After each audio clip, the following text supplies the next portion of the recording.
Well, joining us for the entertainment panel, as always, is Abby St. John. Abby, a few things to talk about. Marvel, of course, we talked about What If on the panel before. We knew it was coming really soon, and it's going to be their first animated series. But now that it's finally launched, what were some of the first reactions, not only from yourself, but what has been said from Marvel fans and critics that have seen the first episode? Well, the first episode kind of depicts the first Captain America, the first Avenger. Now, at the beginning, the intro alone had me hooked. They have a narrator called the Watcher, and it's being voiced by Jeffrey Wright. And the Watcher are beings that watch over the timeline, but they don't interfere. They're basically just watching as it happens. And the show is basically showing that one small little change can change the entire timeline. Now, in the first one, the first episode, it shows what if Peggy Carter becomes the first super soldier. That's what it's titled. It shows in the episode Steve Rogers gets badly injured before getting the serum, so he can't get it anymore. So Peggy Carter takes his place and becomes the first super soldier. And then that creates a bunch of different changes within the timeline. Howard Stark gets the Tesseract and creates the Hydra Stomper, which appears to look like the first Iron Man suit that Tony creates in the cave during the first Iron Man movie after he's kidnapped. So that's a huge thing, and Steve Rogers is the one that operates within the suit, and Peggy Carter is the one that goes and tries to take down Hydra. So a bunch of different changes due to one small little change that happens at the beginning of the episode. It creates a huge change throughout the entire episode and completely changes the first Captain America movie, which we all know.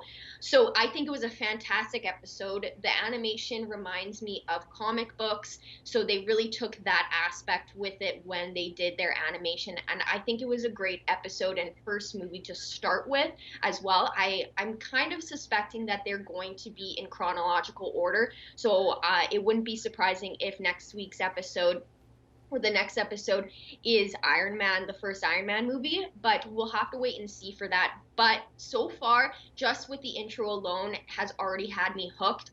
I think they've done a wonderful job so far with just the first episode, and I'm very excited to see where they go from here. As we saw in the trailer, they showed kind of a preview of what we can expect with the different changes in timelines. So whatever the little change that happens that creates the larger events, it's going to be exciting to take a look at. And definitely does give off that graphic novel type of feel that you did mention there. And of course, it'll be interesting to see for every Marvel fan on how every situation plays out, on that what if there. And one of the last things, Abby, we talked about it as well on the panel. We like to always revisit some fun things and chat about that. And one of those things we talked about before was the Wednesday Addams series officially getting underway. We all know who's going to play Wednesday Addams, but the parents are finally casted. And there are some familiar names. There's one familiar name and there's one name that you may not know, but once you see his face, he's one of those actors that you know him, but you just don't really know his name.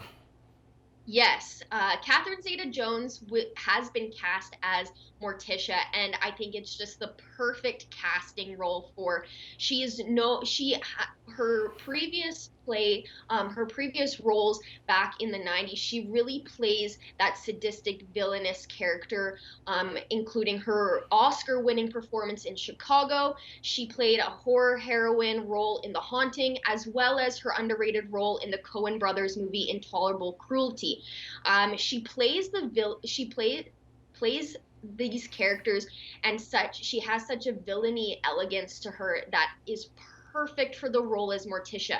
Anyone who knows the Addams family knows that Morticia is that sadistic villain, but she has this elegance and grace to her that I think Catherine Zeta-Jones is going to just play the role absolutely perfectly. And I think that no one else, should have been cast as that role. I think Tim Burton himself realizes that she is the perfect choice to play Morticia. Now with Gomez Addams, it's played by Luis Guzman, who's known for his roles in Journey 2 and We're the Millers.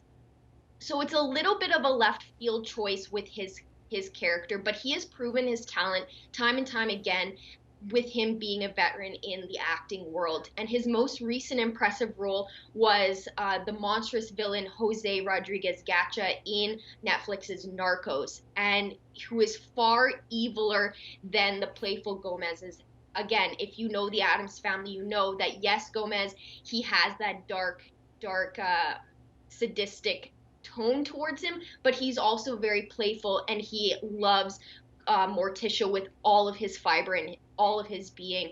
So it's going to be interesting to see what Louise Guzman really brings to the character, but I think that it's a good choice. You know, you have that little more of a left field choice with him, but I think he's going to be able to bring a lot to the character that we may not have seen in the past. He's going to be able to make Gomez his own character, and I'm very excited to see. And it kind of balances out the interesting risks that have been taken with the safer, smarter bets. So I'm excited to see where this show goes once we get more casting. But I think Catherine Zeta-Jones and Louise Guzman is a perfect choice for Wednesday's parents. And we'll just see how it all shapes out as we get more information on it later on down the road. Abby St. John, thanks so much.